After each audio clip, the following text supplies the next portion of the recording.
Hello students, welcome to the lecture on international marketing.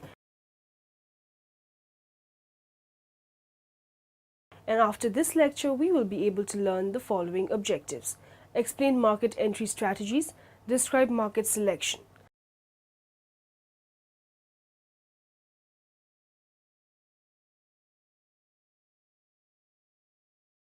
Let's start with the concept of international marketing. Whether an organization markets its goods and services domestically or internationally, the definition of marketing still applies. However, the scope of marketing is broadened when the organization decides to sell across international boundaries, this being primarily due to the numerous other dimensions which the organization has to account for. For example, the organization's language of business may be English, but it may have to do business in the French language. This not only requires a translation facility, but the French cultural conditions have to be accounted for as well. Doing business the French way may be different from doing it the English way. This is particularly true when doing business with the Japanese. Let us firstly define marketing and then see how, by doing marketing across multinational boundaries, differences where existing have to be accounted for. S. Carter defines marketing as the process of building lasting relationships through planning, executing and controlling the conception, pricing, promotion and the distribution of ideas, goods and services to create mutual exchange that satisfy individual and the organization's needs and objectives. The long-held tenets of marketing are customer value, competitive advantage and focus. This means that organizations have to study the market, develop products or services that satisfy customer needs and wants, develop the correct marketing mix and satisfy its own objective, as well as giving customer satisfaction on a continuing basis. However, it became clear in the 1980s that this definition of marketing was too narrow. Preoccupation with the tactical workings of the marketing mix led to neglect of long-term product development. So, strategic marketing was born. The focus was shifted from knowing everything about the customer to knowing the customer in a context which includes the competition, the government policy and regulations, and the broader economic, social and political macro forces that shape the evolution of markets. In global marketing terms, this means forging alliances or relationships or developing networks, working closely with home country government officials and industry competitors to gain access to a target market. Also, the marketing objective has changed from one of satisfying organizational objectives to one of stakeholder benefits, including employees, society and government and so on. Profit is still essential but not an end in itself. It is recognized that in the postmodern era of marketing, even the assumptions and long-standing tenets of marketing, like the concepts of consumer needs, consumer sovereignty, target markets and product market processes, are being challenged. The emphasis towards the emergence of the customizing consumer, that is, the customer who takes elements of the market offerings and molds a customized consumption experience out of these. Even further, postmodernism posts that the consumer who is the consumed, the ultimate marketable image, is also becoming liberated from the sole role of a consumer and is becoming a producer. Acceptance of postmodern marketing affects discussions of products, pricing, advertising, distribution and planning. However, given the fact that this textbook is primarily written with developing economies in mind, where the environmental conditions, consumer sophistication and systems are not such that allow a quantum leap to postmodernism, it is intended to mention the concept in passing. Further discussion on the topic is available in the accompanying list of readings. Let us now discuss the entry strategies. Exporting represents the least commitment on the part of the firm entering a foreign market. Exporting to a foreign market is a strategy many companies follow for at least some of their markets.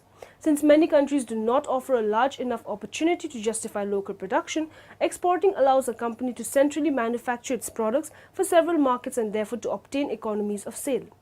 Furthermore, since exports add volume to an already existing production operation located elsewhere, the marginal profitability of such exports tend to be high. A firm has two basic options for carrying out its export operations. The form of exporting can be directly under the firm's control or indirect and outside the firm's control. It can contact foreign markets through a domestically located in the exporter's country of intermediary, an approach called indirect exporting. Indirect exporting includes dealing through export management companies or foreign agents, merchants or distributors. Several types of intermediaries located in the domestic market are ready to assist a manufacturer in contacting international markets or buyers. The major advantage for managers using a domestic intermediary lies in that individual's knowledge of foreign market conditions. Particularly for companies with little or no experience in exporting, the use of a domestic intermediary provides the exporter with readily available expertise. The most common types of intermediaries are brokers, combination export, and manufacturers' export agents. Group selling activities can also help individual manufacturers in their export operations. Direct exporting. It includes setting up an export department within the firm or having the firm's sales force sell directly to foreign customers or marketing intermediaries. A company engages in direct exporting when it exports through intermediaries located in the foreign markets. Under direct exporting, an exporter must deal with the large number of foreign contacts, possibly one or more for each country the company plans to enter. Although a direct exporting operation requires a larger degree of expertise, this method of market entry does provide the company with a greater degree of control over its distribution channels than would indirect exporting. The independent distributor earns a margin on the selling price of the products. Although the independent distributor does not represent a direct cost to the exporter, the margin the distributor earns represents an opportunity that is lost to the exporter. By switching to a sales subsidiary to carry out the distributor's task, the exporter can earn the same margin. With increasing volume, the incentive to start a sales subsidiary grows. The sales subsidiary offers the manufacturer full control of selling operations in a foreign market. Such control may be important if the company's products require the use of special marketing skills such as advertising or selling. The exporter finds it possible to transfer or export not only the product but also the entire marketing program that often makes the product a success. The operation of a subsidiary adds a new dimension to a company's international marketing operation. It requires the commitment of capital in a foreign country, primarily for the financing of account receivables and inventory. Also, the operation of a sales subsidiary entails a number of general administrative expenses that are essentially fixed in nature. As a result, a commitment to a sales subsidiary should not be made without careful evaluation of all the costs involved. Foreign production as an entry strategy. Many companies realize that to open a new market and serve local customers better, exporting into that market is not a sufficiently strong commitment to realize strong local presence. As a result, these companies look for ways to strengthen their base by entering into one of several ways to manufacture. Licensing. It is similar to contract manufacturing, as the foreign licensee receives specifications for producing products locally, but the licensor generally receives a set fee or royalty rather than finished products. Licensing may offer the foreign firm access to brands, trademarks, trade secrets, or patents associated with the products manufactured. Under licensing, a company assigns the right to a patent which protects a product, technology, or a process, or a trademark which protects a product name to another company for a fee or a royalty. Franchising. It is a special form of licensing in which the franchisor makes a total marketing program available, including the brand name, the logo, products, and the method of operation. Usually, a franchise agreement is more comprehensive than a regular licensing agreement, inasmuch as the total operation of the franchisee is prescribed. Local manufacturing. A common and widely practiced form of market entry is the local manufacturing of a company's products. Many companies find it to their advantage to manufacture locally instead of supplying the particular market with products made elsewhere. Numerous factors such as local cost, market size, the tariffs, the laws, and the political considerations may affect a choice to manufacture locally. Ownership strategies. Companies entering foreign markets have to decide on more than the most suitable entry strategy. They also need to arrange ownership either as a wholly owned subsidiary in a joint venture or more recently in strategic alliance. Joint ventures. In a joint venture, an investing firm owns roughly 25 to 75% of a foreign firm, allowing the investing firm to affect management decisions of the foreign firm. Under a joint venture JV arrangement, the foreign company invites an outside partner to share stock ownership in the new unit. The particular participation of the partners may vary, with some companies accepting either a minority or a majority position. In most cases, international firms prefer wholly owned subsidiaries for reasons of control. Once a joint venture partner secures part of the operation, the international firm can no longer function independently, which sometimes lead to inefficiencies and disputes over responsibility for the venture. Strategic alliances. A more recent phenomenon is the development of a range of strategic alliances.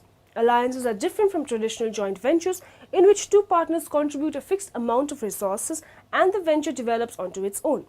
In an alliance, two entire firms pool their resources directly in a collaboration that goes beyond the limits of a joint venture. Although a new entity may be formed, it is not a requirement. Sometimes the alliance is supported by some equity acquisition of one or both of the partners. In an alliance, each partner brings a particular skill or resource. Usually, they are complementary and by joining forces, each expects to profit from the other's experience. Typically, alliances involve distribution access, technology transfers, or production technology, with each partner contributing a different element to the venture. Alliances can be in the forms of technology-based alliances, production-based alliances, or distribution-based alliances, entering markets through mergers and acquisitions. Although international firms have always made acquisitions, the need to enter markets more quickly than through building a base from scratch or entering some type of a collaboration has made the acquisition route extremely attractive. This trend has probably been aided by the opening of many financial markets, making the acquisition of publicly traded companies much easier. Most recently, even unfriendly takeovers in foreign markets are now possible. Preparing an entry strategy analysis. Assembling accurate data is the cornerstone of any entry strategy analysis. The necessary sales projections have to be supplemented with detailed cost data and financial need projections on assets, that's managerial, financial, etc. resources. The data needs to be assembled for all entry strategies under consideration. Financial data are collected not only on the proposed venture but also on its anticipated impact on the existing operations of the international firm. The combination of the two sets of financial data results in incremental financial data incorporating the net overall benefit of the proposed move for the total company structure. Entry strategy configuration. In reality, most entry strategies consist of a combination of different formats. We refer to the process of deciding on the best possible entry strategy mix as entry strategy configuration. Portal or e-business entry strategies. The technological revolution of the internet with its wide range of connected and networked computers has given rise to the virtual entry strategy. Exit strategies. Circumstances may make companies want to leave a country or market. Other than the failure to achieve marketing objectives, there may be political, economic, or legal reasons for a company to want to dissolve or sell an operation, management myopia. Now moving on to the next topic, we will study the market selection.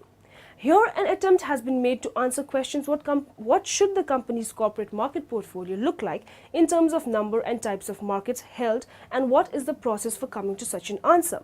Put more simply, the company must answer how many markets will it capture and what their characteristics would be like. And for a particular market, it must answer whether it will build, abandon, or divest that market. Factors influencing international market selection.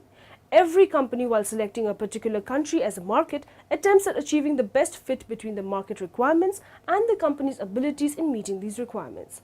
As a result, the factors that come into consideration while planning the international market selection are country market factors and company factors.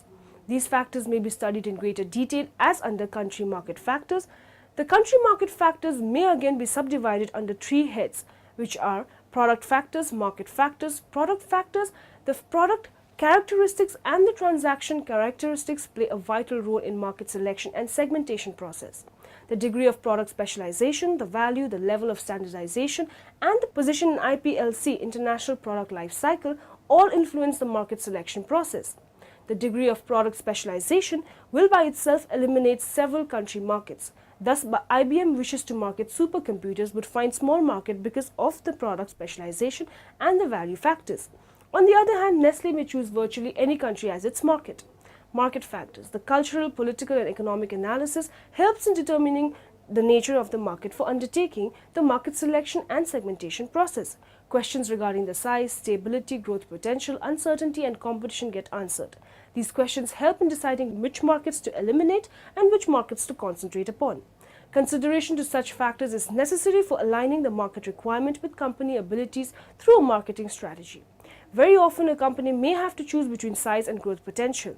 The emphasis it lays on a particular variable through its strategy may entirely be on outcome of the company's abilities and the goals. The process of market selection. Every company is forced to address the question of which market to enter and how. Even after entering the markets, a company must answer questions like should it build, should it divest, or abandon the market it has entered? How many such markets should it hold so as to maximize its economic benefits? How best to support the chosen market? To answer such questions, every company must formulate procedures, policies, and adopt strategies which allow it to keep the focus on both country market factors and the company factors. Step 1. Market definition. When a company is forced with heterogeneous international market, it becomes imperative for the company to define the market. Market definition is usually one-dimensional, that is, a company can define the market in terms of country characteristics or in terms of product characteristics. Such a definition must also include a time frame and a reference to competition.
Step 2. Market segmentation. Having defined the market, it becomes necessary for the company to identify the relevant segment. This is done through market segmentation, which is the process of dividing the total market into one or more parts, each of which tends to be homogeneous in all significant aspects. The basic criteria for segmenting international markets may be one or combination of the following: geographic segmentation, demographic segmentation, psychographic segmentation, behavioral segmentation, and benefit segmentation. Some strategies. While the above procedure broadly outlines the country selection method, various strategies and approaches are available to the management which fit within this framework. Some of the approaches have been discussed as under. The reactive versus proactive approach. When an exporter enters into foreign market on the basis of an inquiry received by him, he has resorted to the reactive approach. Expansive versus the contractable approach. If the firm decides to follow a proactive approach, then it has two options for market selection. It can follow the expansive approach as against the contractable approach. Now in the end, let us summarize what we have learned in this lecture. Indirect exporting includes dealing through export management companies or foreign agents, merchants or distributors. Several types of intermediaries located in the domestic market are ready to assist a manufacturer in contacting international markets or buyers. Licensing is similar to contract manufacturing, as the foreign licensee receives specifications for producing products locally, but the licensor generally receives a set fee or a royalty rather than finished products. Licensing may offer the foreign firm access to brands, trademarks, trade secrets, or patents associated with the products manufactured. A more recent phenomenon is the development of a range of strategic alliances. Alliances are different from traditional joint ventures in which two partners contribute a fixed amount of resources and the venture develops on its own. In an alliance, two entire firms pool the resources directly in a collaboration that grows beyond the limits of a joint venture. The product characteristics and the transaction characteristics play a vital role in market selection and the segmentation process. The degree of product specialization, the value, the level of standardization, and the positions in IPLC International product life cycle all influence the market selection process. The expansive approach presupposes a benchmark, that is, it either uses the home market or an established market as the base market. All of the markets are screened on the basis of the similarities that exist. Thus, it reflects the experience-based market selection approach.